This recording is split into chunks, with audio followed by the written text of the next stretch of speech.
ভগবান যদি চান তাহলে কিন্তু সব স্বপ্নই সত্যি হয়। তো হ্যালো বন্ধুরা, দেখো আমি কিন্তু সকাল সকাল বেরিয়ে পড়েছি।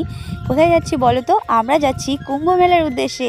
তো বন্ধুরা, আমি এখন আছি স্টেশনে। এটা কিন্তু অনেক বড় স্টেশন, আমার লাইফে ফার্স্ট টাইম দেখেছি। তো আমি যাচ্ছি কুম্ভ মেলায়, আমার সঙ্গে আমার ফ্যামিলির সবাই যাচ্ছে।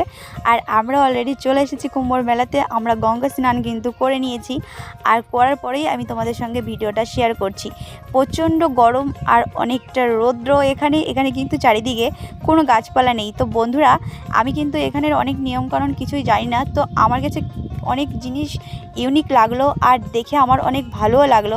আমি কিন্তু পুরো মেলাটা ঘুরতে পারিনি, কারণ এটা অনেক অনেক বিঘা নিয়ে মেলাটা বসেছিল। তো যেটুকুনো আমি পেরেছি সেটুকুনো আমি ঘোরার চেষ্টা করেছি, কারণ আমাদের আবার বাড়ি ফিরতে ছিল। তো এই দেখো সেই দুর্লভ দৃশ্য, যে মহানদীটা, সেই নদীটা কিন্তু এখানে ত্রিবেণী সঙ্গম। তো আমরা কিন্তু দুর্ভাগ্যবশত বন্ধুরা আমি কিন্তু দেখতে পারিনি সেই ত্রিবেণী, সেই মেইন যে জায়গাটা ওটা, কিন্তু যেখান থেকে সবাই স্নান করছিল ওখানেই করে নিয়েছি। তো ভগবান সব জায়গায় থাকে, আর মন থেকে যেটা হয় সেটা ভালোই হয়, আর মন থেকে পবিত্র হয়ে থাকলে সবই পবিত্র। তো বন্ধুরা দেখো, এটা কিন্তু আমরা বালুর চরের উপর দিয়ে যাচ্ছি, আর এটা হচ্ছে কিন্তু লোহার পাত্রির উপর দিয়ে আমরা হাঁটাচলা করছি। তো বন্ধুরা, তোমরা যারা যারা এখানে এসেছো একটু কমেন্টে আমাকে জানাবে যে তোমরা কে কে কুম্ভ মেলায় এসেছিলে।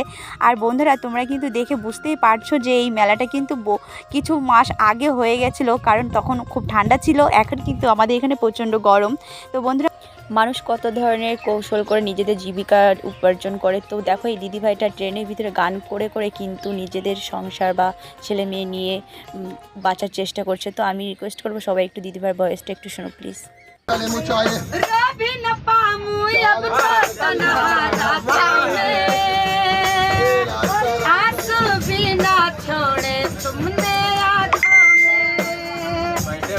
তো বন্ধুরা, এই দিদিভাইয়ের ভয়েসটা তোমাদের কেমন লাগলো অবশ্যই আমাকে কমেন্ট করতে ভুলবে।